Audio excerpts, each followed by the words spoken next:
যদি শিক্ষা উপদেষ্টার পদত্যাগ না করা হয় আমরা সবাই টাকা দিলে শেখ হাসিনা আবার বাংলাদেশ আনবো। শেখ হাসিনা ভালো ছিল। শিক্ষার্থীদের বিক্ষোভের মুখে পদত্যাগের ঘোষণা দিয়েছেন আইন উপদেষ্টা আসিফ নজরুল। এই ধরনের অভিযোগ আছে, আমরা সরকারের পক্ষ থেকে এর জন্য দুঃখ প্রকাশ করছি। আমি কি আমার সন্তানরা আমার ভাইরা আমার লাশটা পাবো না? আমি মহিলা গেছে, আমি কি লাশটা নিয়ে রাজনীতি করবেন আপনি? এই কথা বলার পরে কলেজ কর্তৃপক্ষ, স্কুল কর্তৃপক্ষ এবং আমাদের সন্তানদের উপরে আইন প্রয়োগকারী সংস্থা খারাপ আচরণ করছে, মারধর করছে।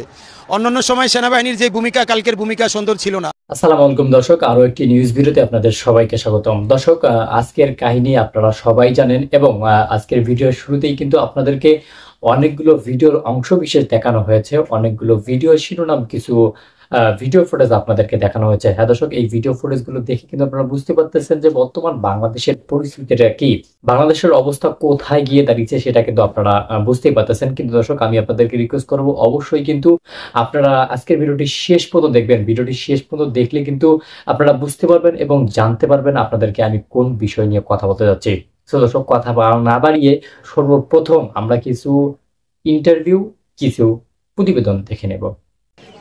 গতকালকে যেটা হৃদয় বিদারক ঘটনা ঘটলো মাইলস্টোন স্কুল কলেজের, তো ওইটার একটাকে কেন্দ্র করে যারা এইচএসসি শিক্ষার্থী যারা ছিল তাদের আজকে পরীক্ষা ছিল, পরীক্ষা পিছানোর দাবিতে বা পরীক্ষা স্থগিতের দাবিতে, যে তাদের স্থগিতটা করছে বহুত পরে, রাতে, অনেক রাতে। তো এইটা এবং আরও অন্যান্য বিষয় নিয়ে তারা হচ্ছে আসে। তো এইখানে হাজার হাজার ছেলেপেলে আসে। প্রথম দিকে আমরা আটকানোর চেষ্টা করছিলাম।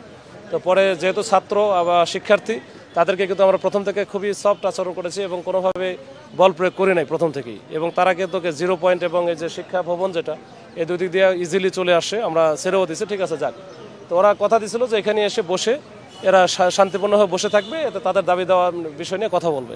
পরে আমরা কিন্তু ভিতরে সংশ্লিষ্ট মন্ত্রণালয়ের যে উপদেষ্টা মহোদয়ের সাথে কথা বলার জন্য আমরা 7 জন পাঠাই হয়েছিলাম। কিন্তু এই 7 জনকে আবার অন্যগুলো মানে না, নিজেদের মধ্যে ঝামেলা হয়েছে। পরে আবার এটা নিয়ে হলো। একটা পর্যায়ে কিন্তু তারা দেখছেন যে এখানে ব্যাপক আকারে ইট পাটকেল মারা শুরু করছে। ইট কই পাইছে এখানে দেখি জানি না। পরে 1 নম্বর যে গেট আছে সচিবালয়ের মূল গেট, এই মূল গেটটা ভেঙে তারা কিন্তু ভিতরে ঢুকছে।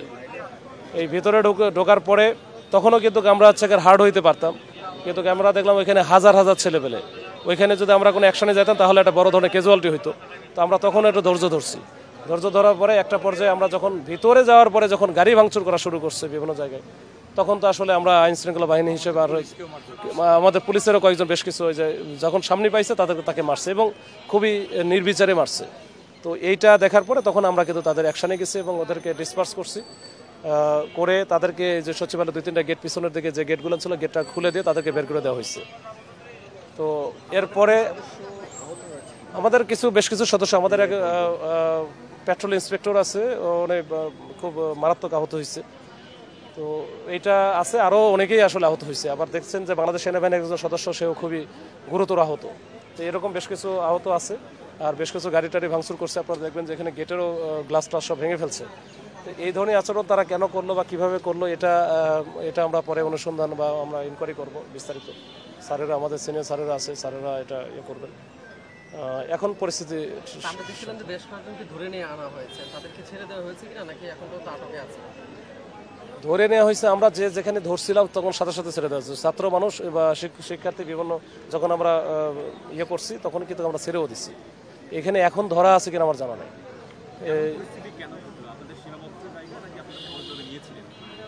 এখানে সহজের আর সীমাবদ্ধতার বিষয় না, আমাদের হচ্ছে ক্যাপাবিলিটি ওই আছে। কিন্তু আমরা চাই যে এরকম একটা ঘটনা গতকালকে ঘটছে, এই গতকালকে ঘটনার যে সেন্টিমেন্ট, এই সেন্টিমেন্টটাকে কাজে লাগিয়ে আজকে যেন নতুন করে আর নতুন ঘটনা না ঘটে, এই জন্য আমরা প্রথম থেকে খুব ধৈর্য ধরে ছিলাম এবং ধৈর্য ধরে মোকাবেলার চেষ্টা করছি। শেষ পর্যন্ত যখন এরা বেশি বাড়াবাড়ি করছে, সচিবালয়ের ভিতরে ঢুকছে, তখন আমরা তাদেরকে ডিসপার্স করছি।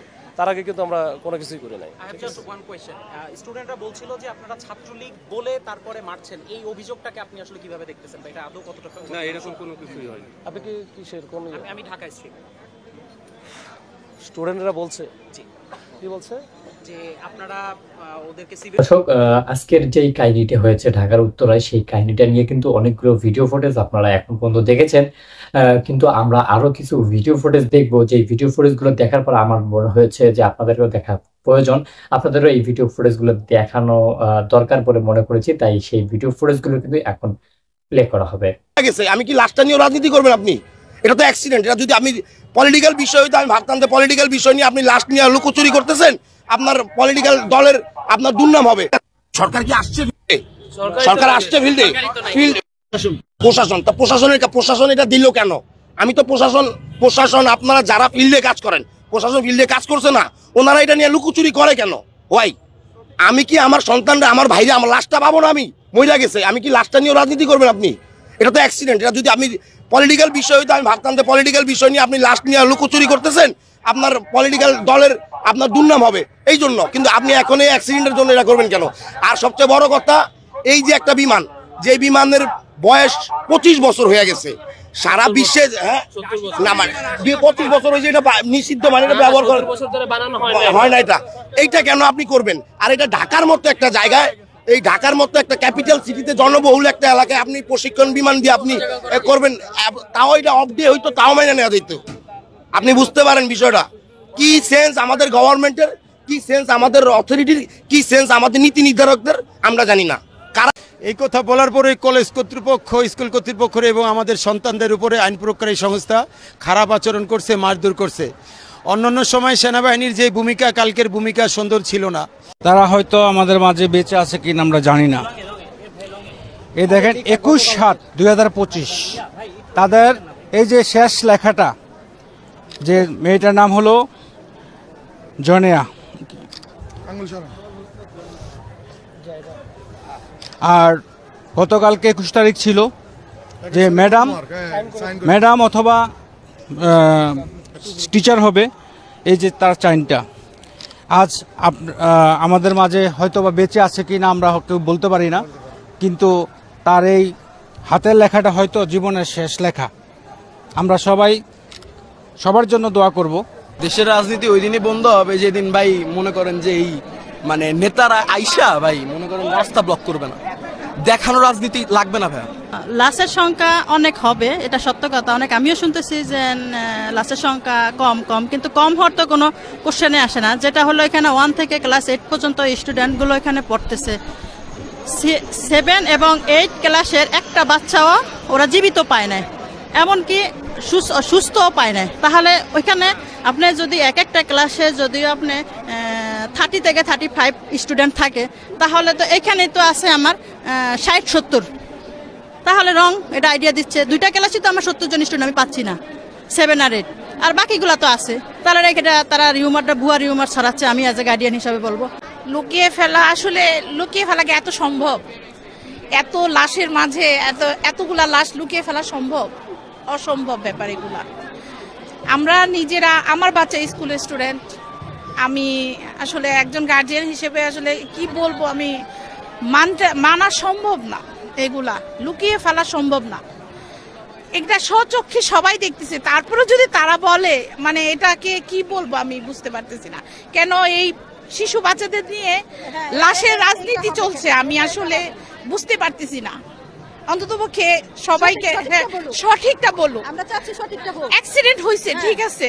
এটা দর্শক, আজকের ঢাকার উত্তরায় মাইলস্টোন কলেজে যে দুর্ঘটনাটা ঘটেছে, এই ঘটনায় কিন্তু অনেকেই নিহত হয়েছেন, আর যারা আহত আছেন আমরা তাদের জন্য দোয়া করি, তাদেরকে যেন আল্লাহ তাআলা সুস্থতা দান করেন এবং খুব অচিরেই যেন তারা সুস্থ হয়ে বাড়িতে ফিরে যান। আর যারা নিহত হয়েছেন তাদেরকে যেন আল্লাহ তাআলা জান্নাতুল ফেরদৌস দান করেন।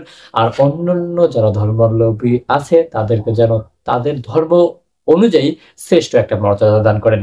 আর দর্শক, আজকের ভিডিওটিতে কিন্তু আমি আপনাদেরকে কিছু ইম্পর্টেন্ট তথ্য দেখানোর চেষ্টা করেছি, কিছু বিষয় নিয়ে আপনাদেরকে কথা বলার চেষ্টা করেছি। এই বিষয়গুলো আপনাদের কাছে কেমন লাগলো অবশ্যই কিন্তু জানাতে পারেন আমাদের ভিডিও কমেন্ট বক্সে। ভিডিওটি ছিল এতটুকুই, আবার দেখা হবে নতুন কোনো ভিডিওতে নতুন কোনো টপিক নিয়ে। ততদিন পর্যন্ত ভালো থাকুন, সুস্থ থাকুন, আল্লাহ হাফেজ।